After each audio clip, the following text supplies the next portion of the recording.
Hyundai has just unveiled a facelift for the Elantra, and this is for the South Korean market. Usually what happens, they introduce a new model or a facelift in South Korea, and then a year later it shows up here in the US. So this is pretty much what the 2024 Elantra, the US version, is going to look like. Now the Elantra in its existing form has been around since 2021 with this new kind of over-stylized design language, but for some reason I think Hyundai and Kia are doing this really well. They have a lot, and Lexus as well. They have a lot of lines and stuff going on inside the body, but it doesn't necessarily feel over-stylized. So we're gonna have a look at what just happened in this facelift from a front, side, and rear, and also show you the interior. There's really not of big differences in the interior, but it is a huge difference in the front end. So let's have a look at what's going on with this facelifted Elantra. I think it looks a lot better in the facelift. I don't know what you think. Let me know in the comments below. Do you prefer the current Elantra up here, or do you think that the new facelifted one looks better? Let me know in the comments below. The reason why I think it looks better is because we have a nice line starting point for the front end graphics. We did have sort of had that in the preview, in the current version as well, pre-facelift, with this line going here, and then you have all the graphics kind of happening underneath that line. It looks very sharp and very chiseled, this design, but I always thought that this area here feels a little unrefined. I can't really tell what's going on. If this is a triangle here, black triangle, but then it looks like it has some other material in this part. So there's a lot going on there with all of these lines, of course, cutting into this triangle and going in different directions all over the place. So what they did with the new one, I think this looks almost like, honestly, it reminds me of a Volkswagen Arteon when I look at the front end graphics and how they've been squished and then stretched out to the sides like we have in the facelift. I think that's not a bad idea, and as you can see, we don't have any sort of light bar here in the middle. There's a lamp hiding in this slot, and this is the turn signal lamp. So now I feel like they kind of integrate all of this better than what it used to be. And we also now have a light bar that goes across the entire length of the front end into these daytime running lights that don't necessarily have a lot of identity to them.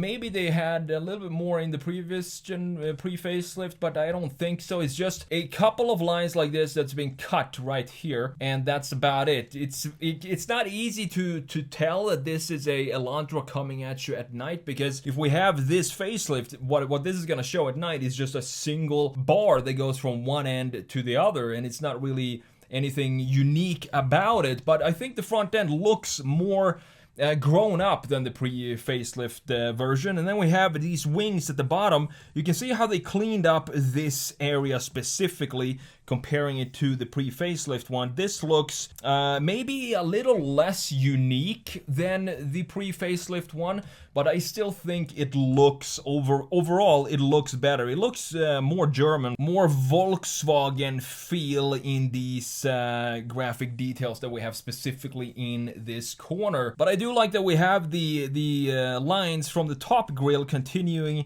into the lower part of the grille as well, creating some connection between the top and the lower part of the front end. Now, looking at the side view, I always thought that the Elantra it looks pretty interesting from a side view, specifically with this new Hyundai design language that they're playing around with. So we have this shoulder line going straight from the rear end wing or spoiler up here into the side, and then continuing into the front bumper, and in between it goes from convex to concave, back and forth, and then creates this forward moving graphic in the side. It looks almost like an arrow moving the car forward, and I've always been a fan of that.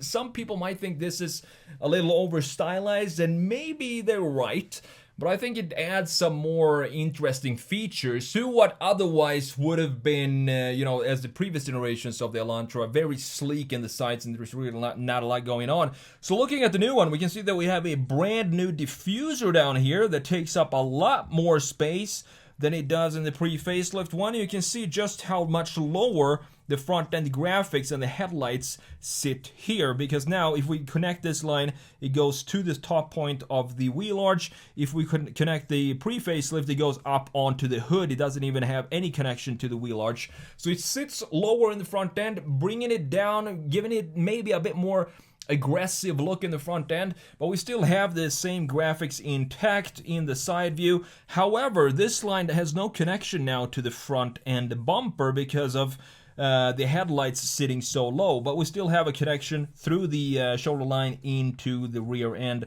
And I kind of like this rear end. It looks sporty, sharp and chiseled. And I also kind of like that the diffuser is a little bit bigger. It doesn't look bad. It doesn't look any worse than it did before. In the rear, it's actually happening. Some stuff is actually happening in the rear as well. So this is not just one of these facelifts where they focus on the front end fascia. As I said, we do have a brand new diffuser, and this whole section from this, I think from pretty much this cut line, everything underneath that cut line and underneath the headlights, or taillights I mean, is brand new. So it's a brand new styling in the rear. You can see that we have a lot cleaner lines, so we don't have this line in the facelift version. It's still kind of there, but everything underneath it now is a big black diffuser. And you can see that the number plate had a housing for it before, whereas now it just sits right in the middle of this black piece. And we also have some silver, I guess, decorative styling with this bar or trim piece, which I would probably prefer to have be in black. And this feels like maybe a new take on diffuser islands. And diffuser islands is what I call when you have the diffuser being a different color or the body color, but has zero connection to the rest of the body. And I think that's what's going on here. It makes it look maybe a little less refined than what we had in the pre-facelift.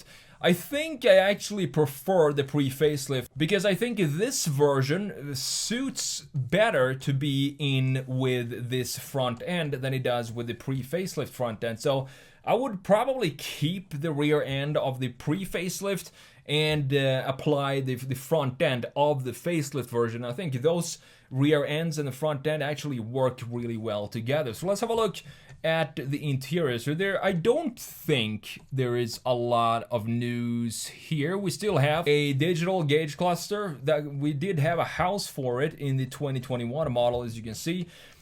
We do still have sort of a cap for it, at least in the 2024 model facelift, which doesn't look too bad.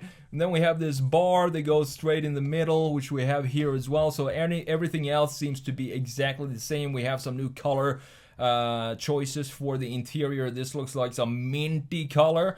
Doesn't look too bad. I don't think I've ever seen a mint interior, specifically not on a Hyundai before, but it looks unique and interesting. The steering wheel, let's see, I think it is the same steering wheel. This is a pretty weird angle to look at it from, but it feels like it is the exact same interior. So cool little refresh of the Elantra, and as I said, this is going to be the 2024 Elantra here in the US. Let me know what you think about the facelift, and I'll see you in the next video. Take care.